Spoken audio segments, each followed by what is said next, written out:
1984 by George Orwell. Part 3, Chapter 1. He did not know where he was. Presumably, he was in the Ministry of Love, but there was no way of making certain. He was in a high-ceilinged, windowless cell with walls of glittering white porcelain. Concealed lamps flooded it with cold lights, and there was a low, steady humming sound, which he supposed had something to do with the air supply. A bench or shelf, just wide enough to sit on, ran round the wall, broken only by the door, and at the end opposite the door, a lavatory pan with no wooden seat. There were 4 telescreens, one in each wall. There was a dull aching in his belly. It had been there ever since they had bundled him into the closed van and driven him away. But he was also hungry, with a gnawing, unwholesome kind of hunger. It might be 24 hours since he had eaten. It might be 36, he did not know. Probably never would know, whether it had been morning or evening when they had arrested him. Since he was arrested, he had not been fed. He sat as still as he could on the narrow bench, with his hands crossed on his knee. He had already learned to sit still. If you made unexpected movements, they yelled at you from the telescreen. But the craving for food was growing upon him. What he longed for, above all, was a piece of bread. He had an idea that there were a few breadcrumbs in the pocket of his overalls. It was even possible, he thought, this because from time to time something seemed to tickle his leg, that there might be a sizable bit of crust there. In the end the temptation to find out overcame his fear. He slipped a hand into his pocket. "Smith!" yelled the voice from the telescreen. 6079 Smith W. hands out of pockets in the cell. He sat still again, his hands crossed on his knee. Before being brought here, he had been taken to another place, which must have been an ordinary prison, or a temporary lock-up, used by the patrols. He did not know how long he had been there. Some hours, at any rate. With no clocks and no daylight, it was hard to gauge the time. It was a noisy, evil-smelling place. They had put him into a cell similar to the one he was now in, but filthily dirty, and at all times crowded by 10 or 15 people. The majority of them were common criminals, but there were a few political prisoners among them. He had sat silent against the wall, jostled by dirty bodies, too preoccupied by fear and the pain in his belly to take much interest in his surroundings, but still noticing the astonishing difference in demeanor between the party prisoners and the others. The party prisoners were always silent and terrified, but the ordinary criminals seemed to care nothing for anybody. They yelled insults at the guards, fought back fiercely when their belongings were impounded, wrote obscene words on the floor, ate smuggled food which they produced from mysterious hiding places in their clothes, and even shouted down the telescreens when it tried to restore order. On the other hand, some of them seemed to be on good terms with the guards, called them by nicknames, and tried to wheedle cigarettes through the spy hole in the door. The guards, too, treated the common criminals with a certain forbearance, even when they had to handle them roughly. There was much talk about the forced labor camps to which most of the prisoners expected to be sent. It was all right in the camps, he gathered, so long as you had good contacts and knew the ropes. There were bribery, favoritism, and racketeering of every kind. There were homosexuality and prostitution. There was even illicit alcohol distilled from potatoes. The position of trust were given only to the common criminals, especially the gangsters and the murderers, who formed a sort of aristocracy. All the dirty jobs were done by the politicals. There was a constant come and go of prisoners of every description: drug peddlers, thieves, bandits, black marketeers, drunks, prostitutes. Some of the drunks were so violent that the other prisoners had to combine to suppress them. An enormous wreck of women aged about 60, with great tumbling breasts and thick coils of white hair which had come down in her struggles, was carried in, kicking and shouting, by 4 guards who had hold of her, one at each corner. They wrenched off the boots with which she had been trying to kick them, and dumped her down across Winston's lap. almost breaking his thigh bones. The woman hoisted herself upright and followed them out, with a yell of F bastards. Then, noticing that she was sitting on something uneven, she slid off Winston's knees onto the bench. "Beg pardon, dearie," she said. "I wouldn't have sat on you, only the buggers put me there. They don't know how to treat a lady, do they?" She paused, patted her breast, and belched. "Pardon," she said. "I ain't myself quite." She leaned forward and vomited copiously on the floor. "That's better," she said, leaning back with closed eyes. "Never keep it down, that's what I say. Get it up while it's fresh, on your stomach like." She revived, turned to have another look at Winston, and seemed immediately to take a fancy to him.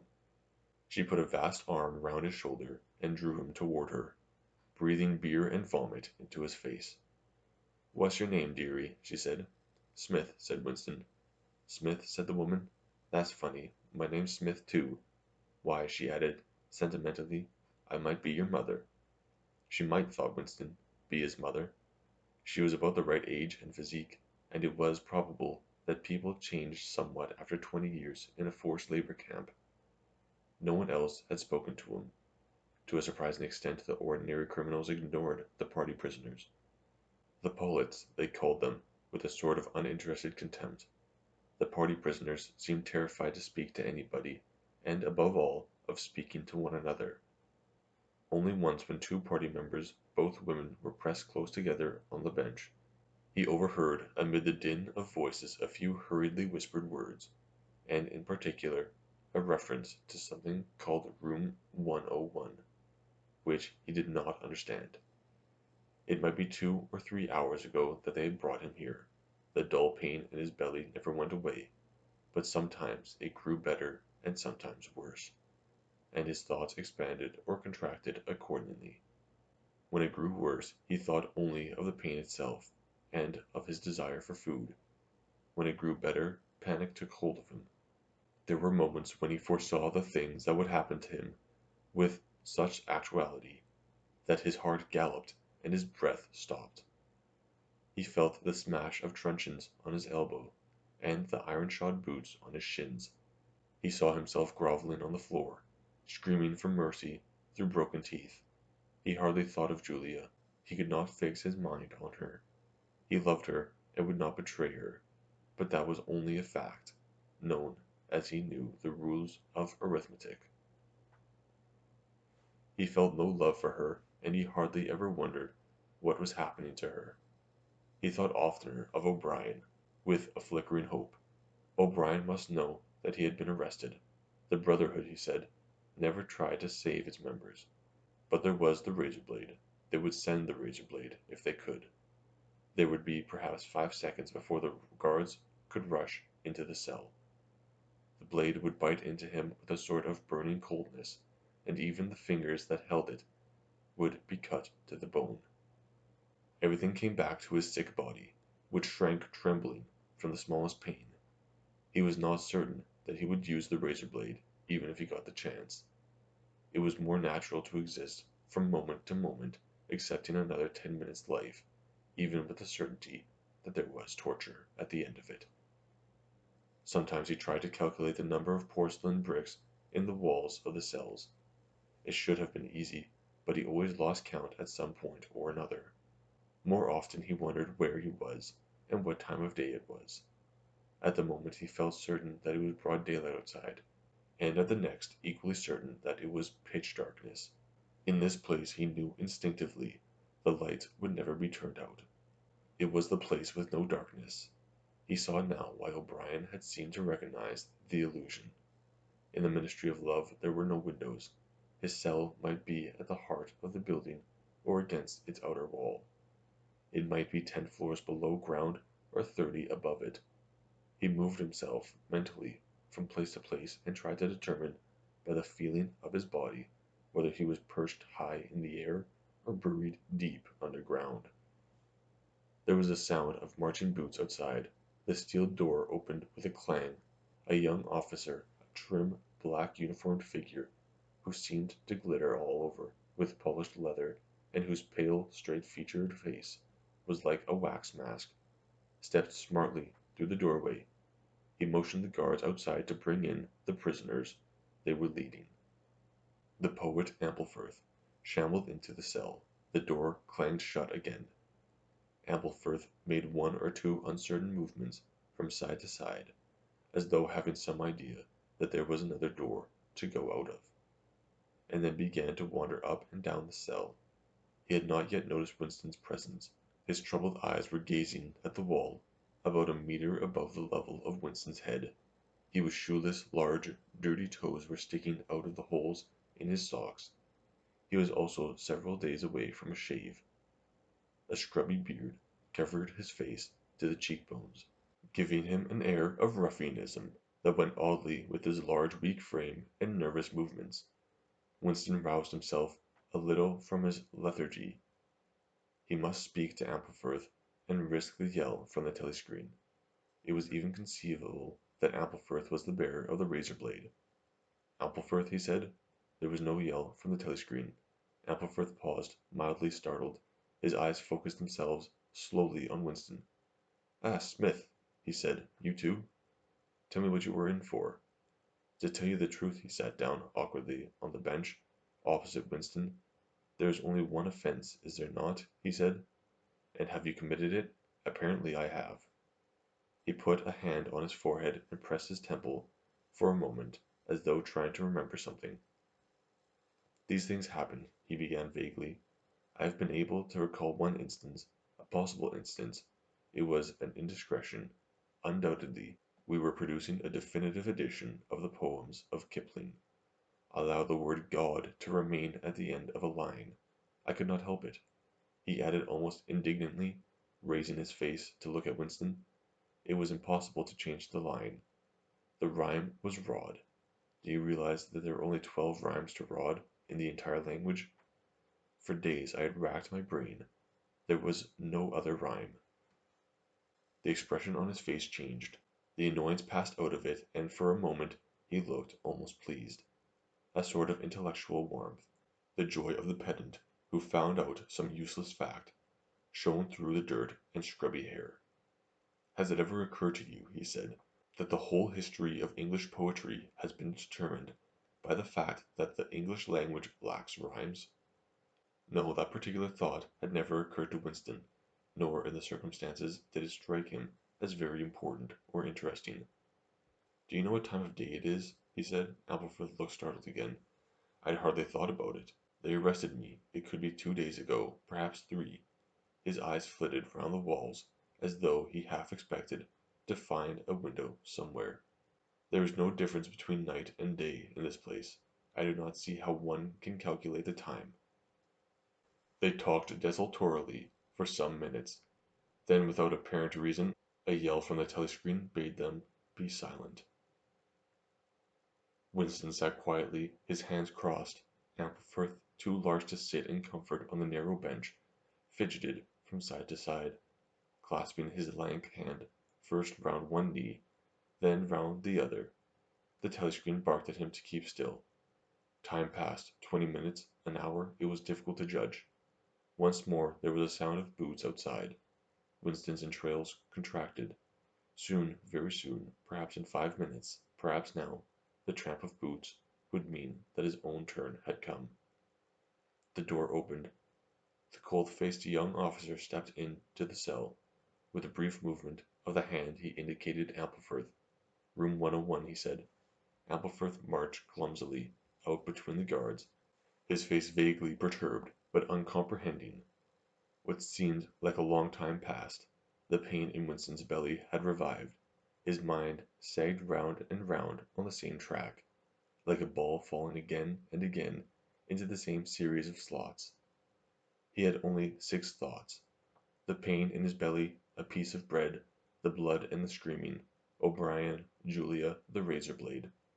There was another spasm in his entrails. The heavy boots were approaching. As the door opened, the wave of air that it created brought a powerful smell of cold sweat. Parsons walked into the cell. He was wearing khaki shorts and a sports shirt. This time Winston was startled into self-forgetfulness. "You here?" he said. Parsons gave Winston a glance, in which there was neither interest nor surprise, but only misery. He began walking jerkily, up and down, evidently unable to keep still. Each time he straightened his pudgy knees, it was apparent that they were trembling. His eyes had a wide open, staring look, as though he could not prevent himself from gazing at something in the middle distance. "What are you in for?" said Winston. "Thought crime," said Parsons, almost blubbering. The tone of his voice implied at once a complete admission of guilt and a sort of incredulous horror that such a word could be applied to himself. He paused opposite Winston and began eagerly appealing to him. "You don't think they'll shoot me, do you, old chap? They don't shoot you if you haven't actually done anything, only thoughts which you can't help. I know they give you a fair hearing. Oh, I trust them for that. They'll know my record, won't they? You know what kind of a chap I was? Not a bad chap in my way. Not brainy, of course, but keen. I tried to do my best for the party, didn't I? I'll get off with 5 years, don't you think? Or even 10 years. A chap like me could make himself pretty useful in a labor camp. They wouldn't shoot me for going off the rails just once." "Are you guilty?" said Winston. "Of course I'm guilty," cried Parsons, with a servile glance at the telescreen. "You don't think the party would arrest an innocent man, do you?" His frog-like face grew calmer, and even took on a slightly sanctimonious expression. "Thought crime is a dreadful thing, old man," he said sententiously. "It's insidious. It can get a hold of you without your even knowing it. Do you know how it got a hold of me? In my sleep. Yes, that's a fact. There I was working away, trying to do my bit. Never knew I had any bad stuff in my mind at all. And then I started talking in my sleep. Do you know what they heard me saying?" He sank his voice like someone who is obliged for medical reasons to utter an obscenity. "Down with Big Brother. Yes, I said that. Said it over and over again. It seems between you and me, old man, I'm glad they got me before it went any further. Do you know what I'm going to say to them when I go up before the tribunal? Thank you, I'm going to say. Thank you for saving me before it was too late." "Who denounced you?" said Winston. "It was my little daughter," said Parsons, with a sort of doleful pride. "She listened at the keyhole, heard what I was saying, and nipped off to the patrols the very next day. Pretty smart for a nipper of 7, eh? I don't bear her any grudge for it. In fact, I'm proud of her. It shows I brought her up in the right spirit, anyway." He made a few more jerky movements up and down several times, casting a longing glance at the lavatory pan. Then he suddenly ripped down his shorts. "Excuse me, old man," he said. "I can't help it. It's the waiting." He plumped his large posteriors onto the lavatory pan. Winston covered his face with his hands. "Smith," yelled the voice from the telescreen. "6079 Smith W. Uncover your face. No faces covered in the cells." Winston uncovered his face. Parsons used the lavatory loudly and abundantly. It then turned out that the plug was defective, and the cell stank abominably for hours afterwards. Parsons was removed. More prisoners came and went mysteriously. One, a woman, was co-signed to room 101, and Winston noticed, seemed to shrivel and turn a different color when she heard the words. A time came when, if it had been morning when he was brought here, it would be afternoon, or if it had been afternoon, then it would be midnight. There were 6 prisoners in the cell, men and women. All sat very still. Opposite Winston there sat a man with a chinless, toothy face exactly like that of some large, harmless rodent. His fat, mottled cheeks were so pouched at the bottom that it was difficult not to believe that he had little stores of food tucked away there. His pale gray eyes flitted timorously from face to face and turned quickly away when he caught anyone's eye. The door opened and another prisoner was brought in, whose appearance sent a momentary chill through Winston. He was a commonplace, mean-looking man who might have been an engineer or technician of some kind. But what was startling was the emaciation of his face. It was like a skull. Because of its thinness the mouth and eyes looked disproportionately large, and the eyes seemed filled with a murderous, unappeasable hatred of somebody or something. The man sat down on the bench at a little distance from Winston. Winston did not look at him again. but the tormented, skull-like face was as vivid in his mind as though it had been straight in front of his eyes. Suddenly he realized what was the matter. The man was dying of starvation. The same thought seemed to occur almost simultaneously to everyone in the cell. There was a very faint stirring all the way round the bench. The eyes of the chinless man kept flitting toward the skull-faced man, then turning guiltily away, then being dragged back by an irresistible attraction. Presently he began to fidget on his seat. At last he stood up, waddled clumsily across the cell, dug down into the pocket of his overalls, and, with an abashed air, held out a grimy piece of bread to the skull-faced man. There was a furious, deafening roar from the telescreens. The chinless man jumped in his tracks. The skull-faced man had quickly thrust his hands behind his back, as though demonstrating to all the world that he refused the gift. "Bumstead," roared the voice. "2713 Bumstead J. Let fall that piece of bread." The chinless man dropped the piece of bread on the floor. "Remain standing where you are," said the voice. "Face the door, make no movement." The chinless man obeyed.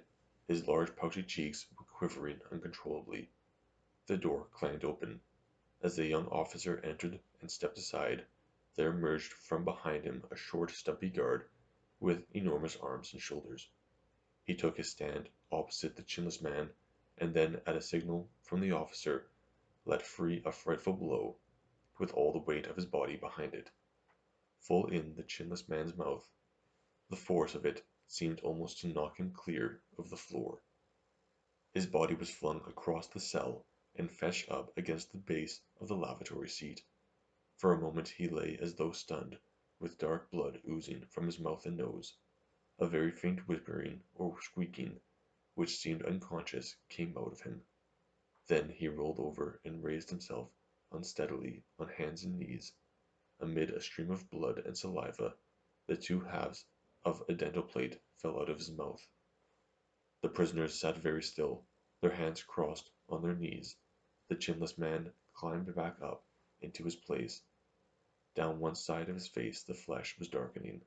His mouth had swollen into the shapeless cherry-colored mass, with a black hole in the middle of it. From time to time a little blood dripped onto the breast of his overalls. His gray eyes still flitted from face to face, more guiltily than ever, as though he were trying to discover how much the others despised him for his humiliation. The door opened. With a small gesture the officer indicated the skull-faced man. "Room 101, he said. There was a gasp and a flurry at Winston's side. The man had actually flung himself on his knees on the floor, with his hands clasped together. "Comrade officer," he said, "you don't have to take me to that place. Haven't I told you everything already? What else is it you want to know? There's nothing I wouldn't confess, nothing. Just tell me what it is and I'll confess it straight off. Write it down and I'll sign it. Anything, not room 101. "Room 101, said the officer. The man's face, already very pale, turned a color Winston would not have believed possible. It was definitely, unmistakably, a shade of green. "Do anything to me," he yelled. "You've been starving me for weeks. Finish it off and let me die. Shoot me, hang me, sentence me to 25 years. Is there somebody else you want me to give away? Just say who it is, and I'll tell you anything you want.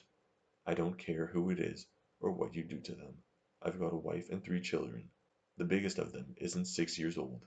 You can take the whole lot of them and cut their throats in front of my eyes, and I'll stand by and watch it, but not room 101. "Room 101, said the officer. The man looked frantically round at the other prisoners, as though with some idea that he could put another victim in his own place. His eyes settled on the smashed face of the chinless man. He flung out a lean arm. "That's the one you ought to be taking, not me," he shouted.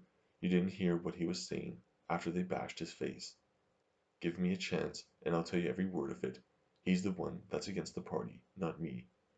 The guard stepped forward. The man's voice rose to a shriek. "You didn't hear him," he repeated. "Something went wrong with the telescreen. He's the one you want. Take him, not me." The 2 sturdy guards had stooped to take him by the arms, but just at this moment he flung himself across the floor of the cell and grabbed one of the iron legs that supported the bench. He had set up a wordless howling like an animal. The guards took hold of him to wrench him loose, but he clung on with astonishing strength. For perhaps 20 seconds they were hauling at him. The prisoners sat quiet, their hands crossed on their knees, looking straight in front of them. The howling stopped. The man had no breath left for anything except hanging on. Then there was a different kind of cry.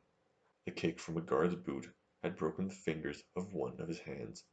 They dragged him to his feet. Room 101, said the officer. The man was led out, walking unsteadily, with head sunken, nursing his crushed hand, all the fight gone out of him. A long time passed. If it had been midnight when the skull-faced man was taken away, it was morning. If morning, it was afternoon. Winston was alone, and had been alone for hours. The pain of sitting on the narrow bench was such that often he got up and walked about unreproved by the telescreen. The piece of bread still lay where the chinless man had dropped it. At the beginning it needed a hard effort not to look at it, but presently hunger gave way to thirst. His mouth was sticky and evil-tasting. The humming sound and the unvarying white light induced a sort of faintness, an empty feeling inside his head. He would get up because the ache in his bones was no longer bearable, and then would sit down again almost at once because he was too dizzy to make sure of staying on his feet. Whenever his physical sensations were a little under control, the terror returned. Sometimes with a fading hope he thought of O'Brien and the razor blade. It was thinkable that the razor blade might arrive concealed in his food, if he were ever fed. More dimly he thought of Julia. Somewhere or other she was suffering perhaps far worse than he. She might be screaming with pain at this moment. He thought, if I could save Julia by doubling my own pain, would I do it? Yes, I would. But that was merely an intellectual decision, taken because he knew that he ought to take it. He did not feel it. In this place you could not feel anything except pain and the foreknowledge of pain. Besides, it was possible, when you were actually suffering it, to wish for any reason whatever that your own pain should increase. But that question was not answerable yet. The boots were approaching again. The door opened. O'Brien came in. Winston started to his feet. The shock of the sight had driven all caution out of him. For the first time in many years he forgot the presence of the telescreen. "They've got you too?" he cried. "They got me a long time ago," said O'Brien, with a mild, almost regretful irony. He stepped aside. From behind him there emerged a broad-chested guard, with a long, black truncheon in his hand. "You knew this, Winston," said O'Brien. "Don't deceive yourself." "You did know it, and you have always known it." Yes, he saw now, he had always known it, but there was no time to think of that. All he had eyes for was the truncheon in the guard's hand. He might fall anywhere, on the crown, on the tip of the ear, on the upper arm, on the elbow. The elbow, he had slumped to his knees, almost paralyzed, clasping the stricken elbow in his other hand. Everything had exploded into yellow light. Inconceivable, inconceivable that one blow could cause so much pain. The light cleared, and he could see the other two looking down at him. The guard was laughing at his contortions. One question, at any rate, was answered. Never for any reason on earth could you wish for an increase of pain. Of pain you could wish only one thing, that should stop. Nothing in the world was so bad as physical pain. In the face of pain there are no heroes, he thought over and over, as he writhed on the floor, clutching uselessly at his disabled left arm.